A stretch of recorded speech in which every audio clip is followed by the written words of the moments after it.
Knew you Do were you going to say have any tips for developing? Speaking of the secondary character I had to that. redo, any tips for developing secondary characters? Let's see. Let's see. I like to think of secondary characters um as characters who could have their own story if given enough time or given a place for. Mhm. I like to think of them. A lot of times I'll have kind of this background for the secondary character in mind, even if I never really allude to it in the story. But Mhm. in my mind, that helps me to kind of understand where they fit into the larger story.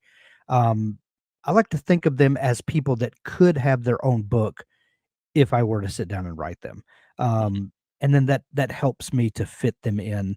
Um, and then, of course, you want them to support your protagonist and your story in general without, like, I've read books where the secondary characters, um, you just get way too much information about them that doesn't matter to the story. Yeah. Um, so think about them in light of the story you are telling, to make sure that they don't run rampant.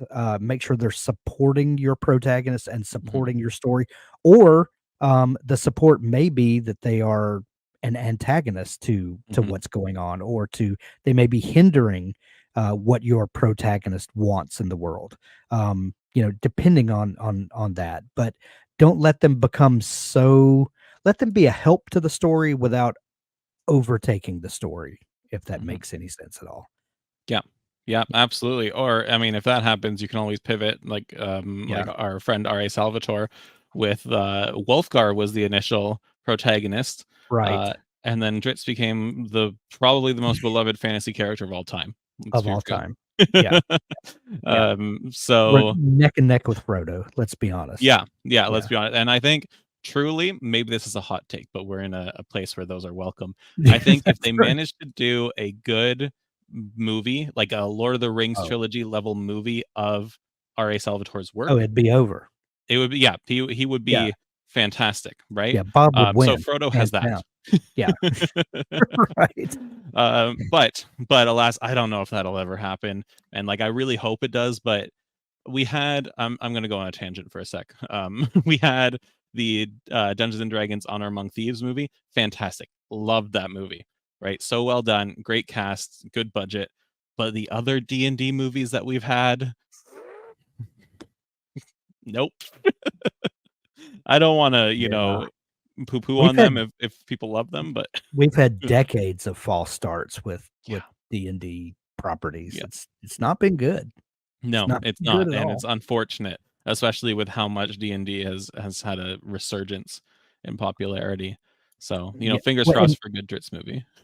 and how much D&D has brought to the cultural understanding of, so many things have bled into the mainstream and we don't even realize it, and Mhm. it's such a powerful property for our common storytelling understanding. Yeah, and I don't think that's an overstatement at all. No, I don't think so either. Yeah. I see that TW there says that Ari Salvatore's interview was amazing, and I agree. I always like when he's on the show. Yeah, So he's and we're emailing right now about him returning, so stay tuned. excellent. Stay tuned. As far as my own tips for secondary characters, honestly, I don't have that much more to add. Um, I think you can do similar to the other question about outlining your characters. Get to know your secondary characters as much as you want to, and based on how important they are to the story. So, like your very, very important secondary characters, you might want to know their backstory. You might want to give them that big hurt and a lie to work with because that'll give you a lot Right. more room to pull on heartstrings and have meaningful interactions. Antagonists are secondary characters by definition, according to some. I when I write an antagonist, I like to think about them on the same level as a protagonist, Me right? too. But a lot of people would argue that antagonists are secondary characters. So treat them as either way, very important secondary characters, right? Do Right. a lot of work for them. And like you mentioned earlier, Hank, treat every character as if they're the hero in their own story, or if not the hero, like if an antagonist is self-aware that they're doing a bad Mhm. thing, like Thanos, then make them aware that they're doing something wrong, but that what they're doing is important. Their Right. motivation needs to be there. Yes. And then from there, think about how they impact the protagonist. So either helping them or hindering them. And if it's your antagonist, that has to be like a direct like obstacle, even if it's not intentional. Right. Yeah. The antagonist action should hinder the protagonist, even if they're not aware of it. Though Yeah. they can be, right? It can be a direct confrontation.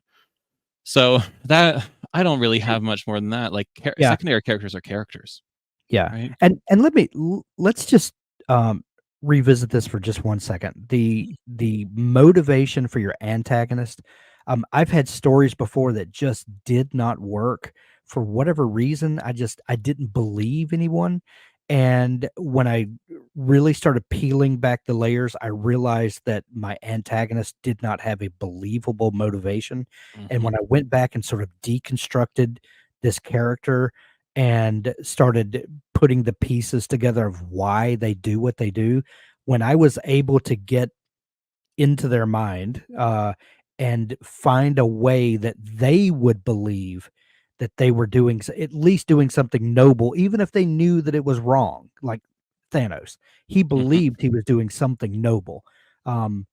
Then that it all started clicking. So, even we say that, sometimes maybe don't know everything about your characters to leave a little mystery and to allow the story to maybe take some new turns that you didn't expect. Understand their motivations. Yeah.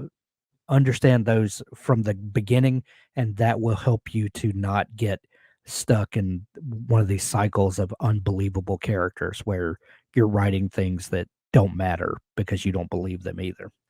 Yeah, like, especially if you're writing a story where, say, in fantasy or sci-fi, your Mhm. protagonist might be doing something that is so obviously for the greater good, like saving the world, stopping an evil alien overlord from taking over like a colony or something. To say that there is a character working against that and have it be believable and meaningful and relatable is tough. Yeah, It's, oh, I want this dark entity to come back and blot out the sun. No, usually not. Like, what are you getting out of it? Why are you trying so hard to let this happen? Um, yeah. So yeah, I agree. Really focus on that antagonist motivation. yeah, TW saying down here, I like to have a lot of fun with secondary characters. I love secondary characters. I don't know what it is, but like the protagonist has a lot of weight on their yeah. shoulders because they are driving the story. Secondary characters, I just have a ton of fun with. Yeah, Um, and I love to include a secondary character who can just say the most out of pocket, off the wall stuff that you don't want to attribute to your main character, to your mhm. protagonist, but have someone who can say the things that just, like, shock everyone and stuff like that. So much fun, in a Yes. comedic relief or, if you ever have a scene where you just need to inject a little levity to bring the temperature down a little bit, a secondary character is a lot of fun to Yeah. do that with. They're so useful. Yeah, I think, at least the genre I write in, fantasy, really lends to a lot of secondary character growth, not just from the series, but, like, I had a secondary character in my second book who I'm writing a novella about.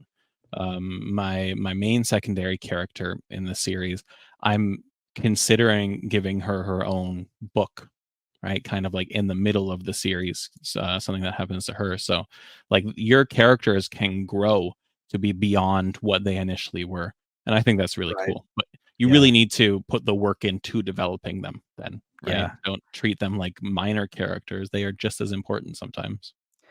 I had one book that I wrote, where I had an old hermit that was a conspiracy theorist, like, he believed every conspiracy theory that had ever come along, and he had constructed, like, a bunker that he lived in and, because the government's coming for him and all of this stuff, and he accidentally uncovered a real conspiracy where there really was a nefarious thing going on, but he didn't have sense enough to know it because he was looking for the I wanted to name a known conspiracy theorist, but I'm gonna step away from that.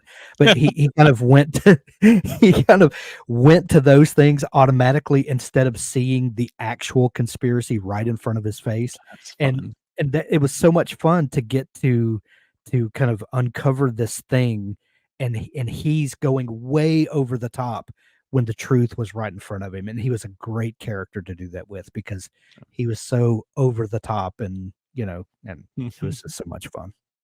What I do wanna mention, kind of on the other side of things, is make sure Yeah, you don't let your secondary character overshadow your protagonist too much, right. and there are a couple ways that I can mean that, but specifically, I'm thinking about the books that I was co-authoring, and I introduced this secondary character. Her name was Rain, and, the main character's name was Mendoza, and Rain was so powerful, it was urban fantasy, right? So powerful, so skilled that she made Mendoza look bad.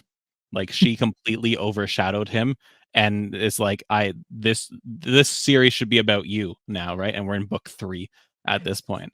Mm, So I got that feedback. I'm like, "Okay, oops. we just gotta tone her down, save that character concept for its own series, Right, and then, make sure that the protagonist is still the protagonist. It is still their right. story." So, yeah. And I Uh, love that you saved that and you realized, "Oh, this could be a whole spin-off thing if I want it mhm. to be." That's I th can't those wait. are yeah, those are great discoveries when you make those because then you're, like, "Oh, I've got a whole other thing sitting over here waiting for me," you know? As if I didn't have enough. Well, exactly, exactly. Yeah. Okay.